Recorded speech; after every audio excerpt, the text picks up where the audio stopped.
Le Paris Saint-Germain vient de se qualifier en huitième de finale de Ligue des Champions après un match dégueulasse. On va revenir là-dessus clairement. Alors oui, on est qualifié, nanani. Frérot, si t'es content dans ces conditions-là, il y a un problème. On a 17% de taper le Bayern.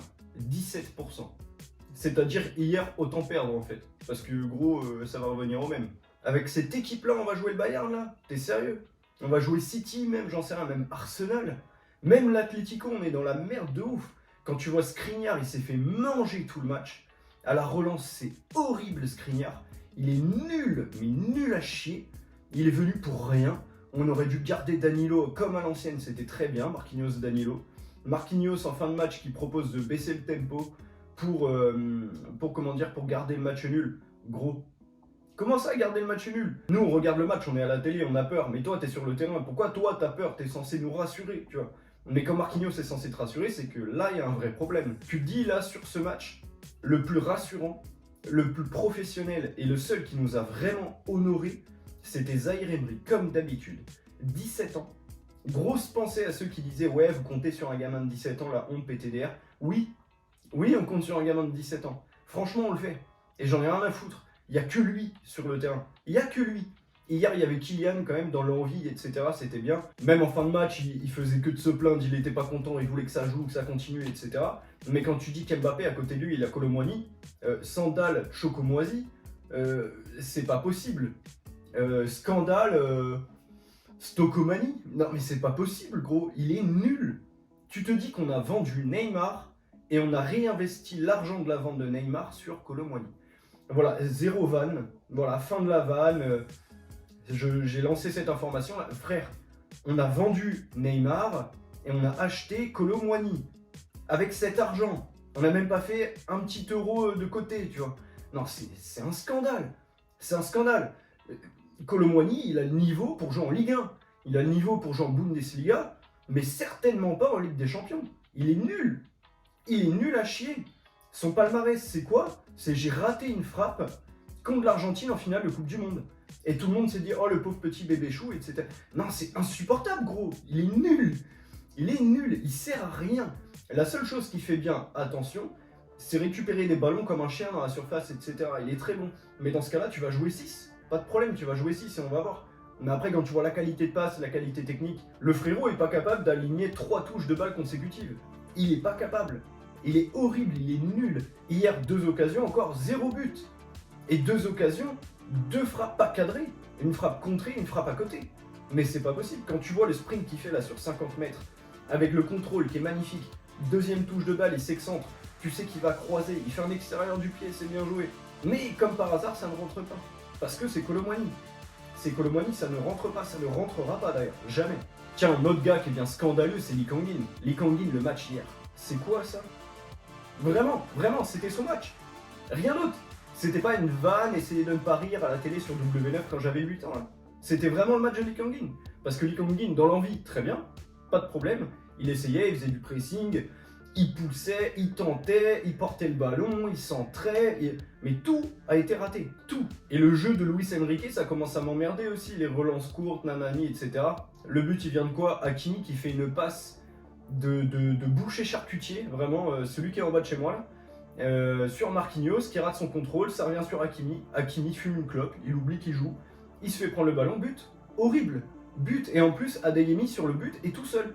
Voilà, tout le monde s'est mis devant le but en mode on est 5 dans le goal, on est en CM2, on joue contre les CM1, on se met tous dans le but pour pas encaisser le but. Non frère, est-ce que quelqu'un peut se mettre en retrait sur Adeyemi? Genre, il y avait que ça à faire. Tu vois, genre, comment tu peux le laisser tout seul? Évidemment qu'il va s'entrer en retrait, tu veux qu'il fasse quoi d'autre? Il n'y a rien d'autre à faire. La seule issue possible, c'était là. C'est même pas la meilleure idée qu'il aurait pu avoir, c'est la seule chose à faire. Et tu vois, ça c'est le Paris Saint-Germain. Il faut toujours un petit clin d'œil du destin comme ça pour commencer à jouer. Là, le clin d'œil du destin, c'était quoi? On était en Ligue Europa. Et on s'est même pas qualifié de nous-mêmes. Milan nous a qualifiés. Parce que Dieu merci, heureusement, on a égalisé.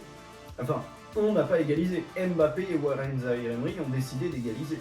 Et commencez pas à dire oui, la passe D en talonnade, j'en ai rien à foutre. On s'en fout, tu vois, c'est Mbappé qui prend la décision de déborder et Zaïre Emery qui porte le ballon pour aller frapper ensuite, une frappe pleine de rage, de haine, de machin. Juste, je regarde même pas où est le but, j'en ai rien à branler, je mets une praloche et on verra bien, tu vois. Mais j'aurais aimé voir ça beaucoup plus souvent, tu vois. Et ceux qui disent que Mbappé a loupé l'inloupable, l'inratable, que c'était impossible de ne pas marquer avec le screen de merde qui tourne sur Twitter, l'espèce d'armoire à glace, de frigo, de meuble à chaussures là, de Niklas Süle, c'est le sauvetage du siècle. C'est incroyable le sauvetage qu'il fait. Parce que la frappe d'Mbappé, je sais pas s'il fait exprès de faire des rebonds comme ça, comment il frappe le ballon. Parce qu'il frappe le ballon comme il peut, on est en Ligue des Champions, hein, évidemment. Le sauvetage de Niklas Süle, il est juste exceptionnel, tu vois. Mais voilà, soyez bien conscients que oui, on est qualifié, mais en 8e, on va se faire ravager la gueule. Ça va être horrible, ça va être terrible, ça va être très compliqué. Moi, j'ai même pas envie de voir ça. Moi, j'aurais préféré qu'on aille en Ligue Europa et qu'on essaye d'aller la chercher, tu vois. Parce que là, la Ligue des Champions, excuse-moi, mais jamais la vie, on va la chercher. Et tu vois, Luis Enrique, il dit en conférence de presse, je pense que tout le monde a peur de tomber sur le PSG, demandez-leur. Et pas du tout. Pas du tout, c'est nous, on a peur de tomber contre tout le monde. Là, à l'heure d'aujourd'hui, j'ai l'impression que Copenhague, c'est une meilleure équipe que nous, tu vois. Copenhague, pour se qualifier, ils ont battu Manchester United et Galatasaray. Et nous, on a fait quoi? Et nous, on a fait quoi? Concrètement, on a fait quoi? On n'a rien fait. On a pris 5 buts par le dernier du groupe. Voilà. En tout cas, voilà, merci Milan. Merci Pulisic pour l'égalisation. Tout Gigi, tout Rourou pour la passe décisive. Merci à vous, les gars. Parce que je regardais le match. J'avais flash résultat allumé avec votre score en direct. Genre, j'étais quasiment en double match. Je vais vous dire la vérité, dans le match d'hier, il n'y a vraiment pas grand-chose à garder. Pas grand-chose. T'as Dortmund, ils sont arrivés sur le terrain avec 5 joueurs offensifs. Tu vois, on dit tout le temps, ouais, Paris, est-ce qu'ils vont jouer à 3 ou 4 offensifs? Et quand on joue à 4 offensifs, c'est déréglé, on prend la misère derrière. On est arrivé avec 4 offensifs, tout le monde avait peur. Eux, ils sont arrivés avec 5 offensifs. Ils n'ont même pas eu le ballon du match. C'est-à-dire, ils ont réussi 299 passes, je crois, un truc comme ça, et nous, 400 et quelques. Ils ont été plus dangereux. Donnarumma a fait une parade de plus que Kobel. C'est pas possible de finir un match aussi avec les nouvelles statistiques, hein, évidemment, il faut s'y adapter. Autant de expected goals là, et ne pas marquer, genre c'est pas possible. On a frappé sur le poteau, il y a un penalty, il y a peut-être penalty sur Randall au bout d'un moment, en première mi-temps, parce que si tu siffles pas penalty, faut mettre un jaune à Randall parce qu'il simule. Genre faut savoir, tu vois, mais la VAR elle dit rien, pas grand chose. Un but refusé pour hors-jeu. L'occasion de Randall qui passe sur la droite, le sauvetage de Süle, la frappe de Vitinha, au bout d'un moment ça fait beaucoup. Genre vraiment ça fait beaucoup. Et Lee Kang-in, la frappe en première mi-temps là qui part en touche, ça j'oublierai pas. J'oublierai jamais. Lee Kang-in, il faut absolument que je trouve un jeu de mots aussi avec Lee Kang-in. Synthèse, on est qualifié. Conclusion, c'était un match de merde, c'était nul, c'était horrible. On est qualifié de la pire des manières parce que c'est Milan qui nous qualifie, c'est même pas nous. Mais les gens sont contents, tu vois. Ah, on est deuxième. Ah bah oui, on va jouer contre un premier, frérot. Du coup, ça se passe comme ça, au cas où si tu savais pas, je te le dis. On va jouer contre un premier, on va se faire ravager la gueule. Au match aller, tu vas voir, genre à l'Allianz Arena, on va en prendre 4. Et au retour, voilà, va y avoir un grand arc Paris Saint-Germain qui va se mettre en place. Paris va le faire, Paris va machin. Et on va mener 2-0 à la mi-temps et perdre 3-2. Voilà, c'est toujours pareil avec le Paris Saint-Germain, tu vois. En plus, tout le monde le sait, évidemment, tu supportes Paris, t'es au courant. Même si tu supportes pas Paris, t'es au courant, on n'a jamais de bol au tirage. On n'a jamais de bol. On va bon, après, si on se tape Barcelone, là, je suis très content, hein, parce qu'ils perdent 3-2 contre Antwerp. Ça, faut le faire aussi. On n'en parle pas assez, tu vois. Donc voilà, en vrai, on se plaint, on est qualifié. Mais oui, on se plaint, parce qu'on est censé être une des meilleures équipes du monde, une équipe qui a envie d'aller la chercher, minimum aller en finale, quoi, tu vois. On est allé en finale il y a quoi maintenant? Il y a 3 ans? 3 ans, je crois. Comment c'est possible de faire des phases de poule pareil? Non mais c'est une catastrophe, c'est le pire total sous QSI, je crois, de points. Mais tu m'étonnes, c'est aussi le pire contenu. Déjà, on a fait des phases de poule beaucoup plus compliquées avec des meilleures équipes. Et là, on en est là, tu vois. Newcastle, ça fait 2 ans, ils sont au top niveau, on s'en est pris 4. 5 buts en 2 matchs encaissés par le dernier du groupe. Genre, je sais pas si on se rend compte, frère. Et Milan qui nous sauve et ils partent en Ligue Europa. Bah, bravo Milan, merci beaucoup. Et ils vont la gagner. Ils vont aller la gagner, la Ligue Europa, eux, tu vois.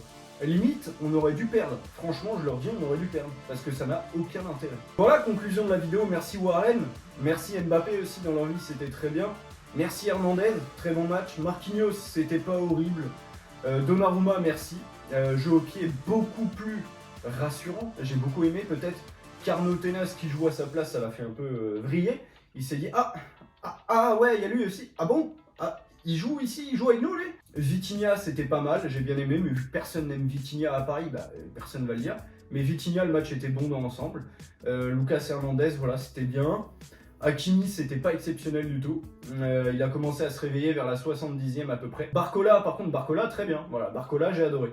Barcola, dans l'envie, etc., c'était cool. Barcola, c'est celui des 4 devant qui me plaisait le plus, largement. Parce que bon, Lee Kang-in, horrible, horrible. Mbappé, c'était très bien aussi. Franchement, j'ai kiffé le match Mbappé. Moi, perso, j'ai kiffé. Et Colomboigny, voilà. Voilà, Colomboigny joue au Paris Saint-Germain. Voilà, fin de la vanne. Peut-être le titre, tu vois, avec un petit montage de Colomboigny avec une tête de clown, genre. Mais ouais, je suis dégoûté. Je suis dégoûté. Bon, concrètement, le principal est là, on est qualifié, mais pas dans les conditions espérées. J'espère que la vidéo t'a plu. Like et abonne-toi. On se revoit demain. Prends soin de toi. C'était El Flaco. Et ouais, en vrai, je suis pas du tout rassuré. Je suis dégoûté. Mais après, on a plusieurs mois tranquilles, tu me diras.